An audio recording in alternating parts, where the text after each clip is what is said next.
Good morning, everybody from sunny California.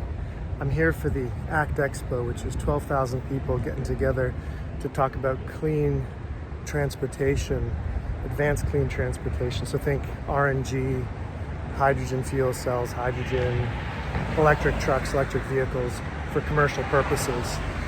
It's really important work that I'm proud to tell my kids I'm a part of. It's really timely and important. But on the flight over here, I got some time to process some things I've been thinking about a lot, and that's what I'd like to share with you today. So I've been listening to this podcast by The Atlantic, The Edge of Reason, where they're interviewing artists and thinkers about some related topics. And I knew I wanted to talk about it, but I didn't know what I wanted to say. It was a lot to process. It was a lot to think about there. But on the flight, I was reflecting on an experience I had with my father, who was in the car while I was listening to one of the podcasts. So my dad, I'm privileged that he's still around, and my mom's still around, and they came to visit to see the kids. And while they were visiting, my dad really wanted to go see the Ark Encounter in Kentucky, which, if you haven't seen it, is tremendous. It's a tremendous spectacle. It's a life-sized rendition of Noah's Ark. So think like 560 feet long or something, or 510 feet long.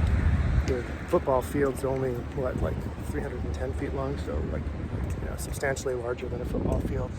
And it's just a spectacle, and the work that Ken Ham does there is impressive. It's really first rate.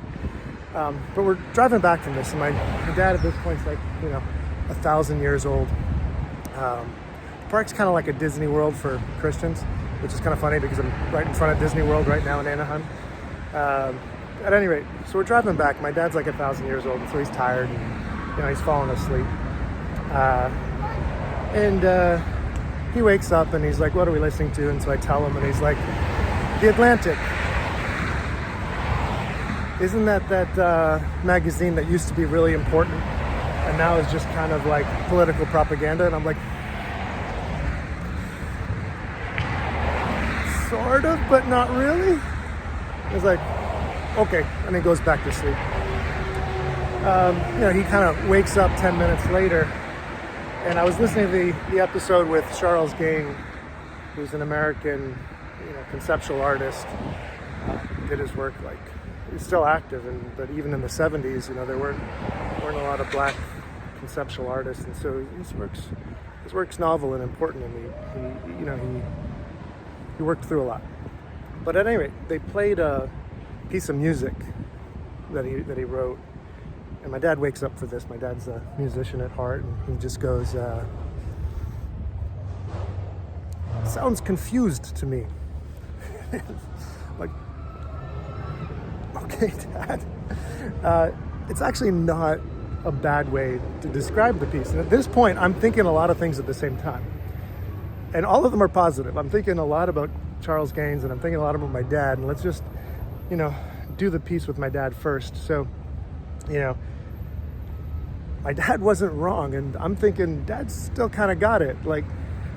He would do this thing growing up that drove me nuts, because whereas I learned to play the piano and learned to play the guitar, my dad was a musician. So, for example, when and I know this isn't so uncommon, but I just don't have this talent.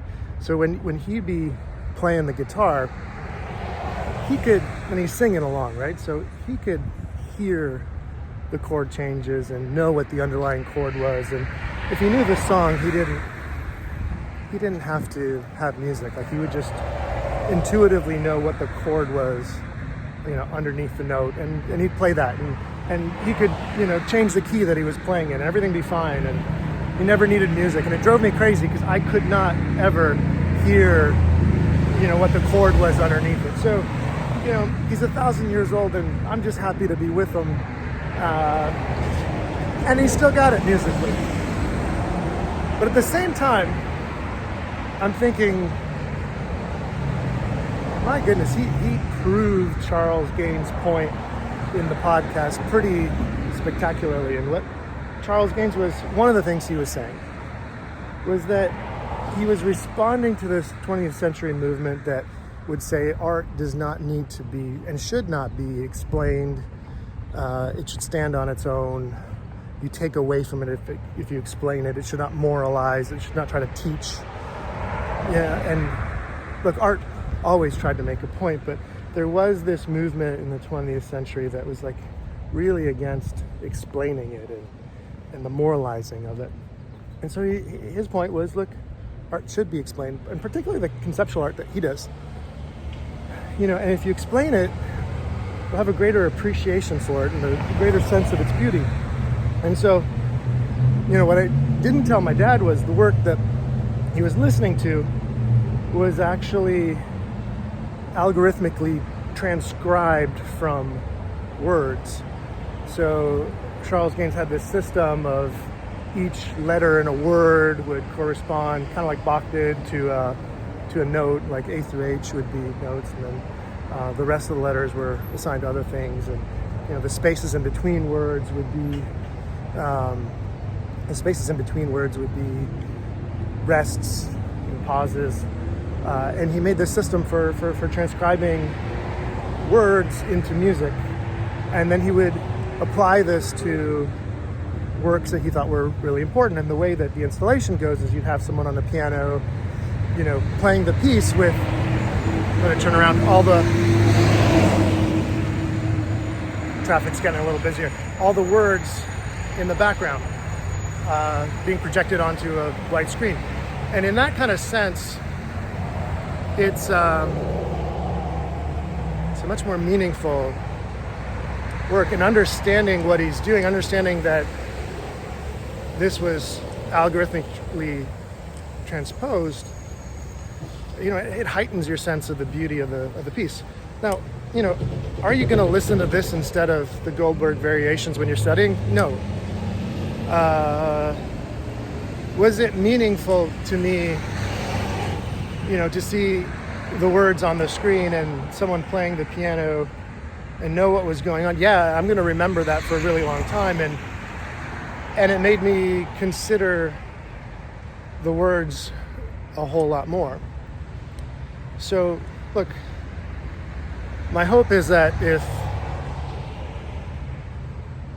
Charles Gaines was to miraculously listen to this, that he'd, look at this white, non-musician, non-artist, nobody talking about him, and that what he would see is, hey, I think I heard you. I'm trying to hear you, and what I heard was meaningful, and it will stay with me. And thank you is what I'd like to say to that.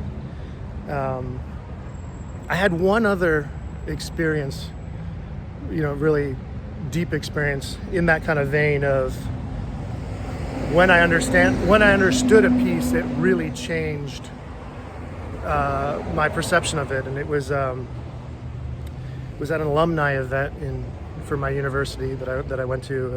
It was in Toronto, and it was like a global alumni night where all of our alumnus would kind of get together locally and just connect. And ours in Toronto was at an art gallery downtown, really beautiful venue, really well put on night. Lots I could say about the night. But the main piece in the installation was, look, I don't even know how to describe it. It was, on first view, it was just bad. Like it was an ugly, really high definition photograph, and not like Umberto Eco ugly where it's beautiful because it's ugly.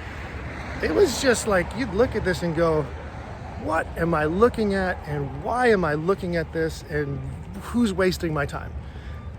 And later they had the curator talk about what the piece actually was, and I couldn't have been like, it still wasn't something to look at, but my goodness, was there a lot going on that I really appreciated. And it gave me,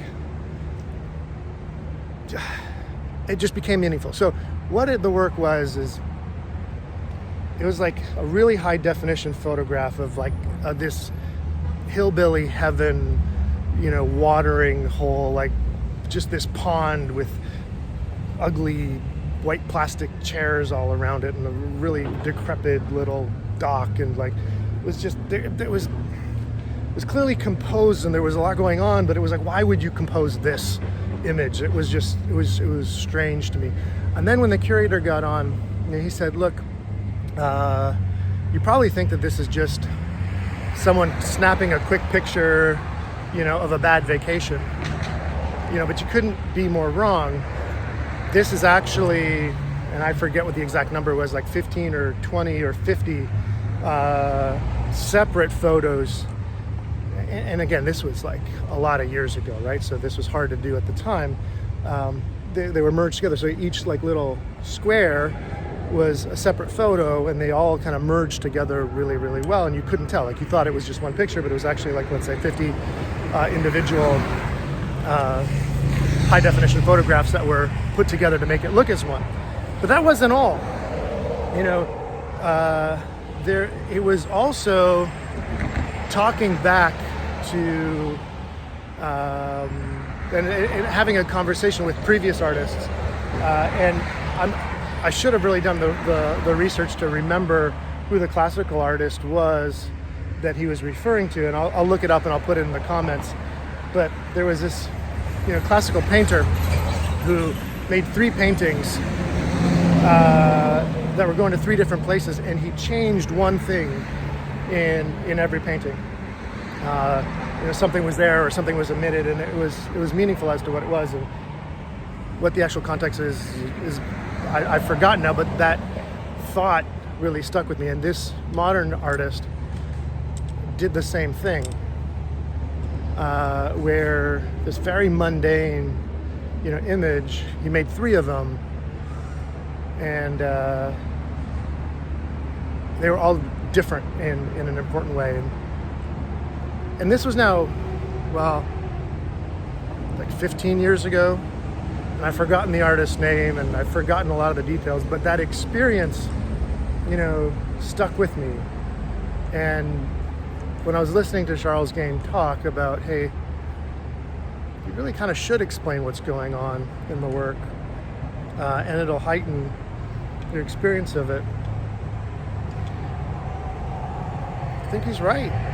And look, there are times where even if I don't know what's going on, it's really enjoyable to just look at something and for the art to stand alone. But when art and technology are meeting, and when art is in flux and there's important conversations going on that you would just miss as someone like me who isn't educated in this space and is just kind of wandering around wide-eyed and enjoying it and dwelling on it and thinking about it.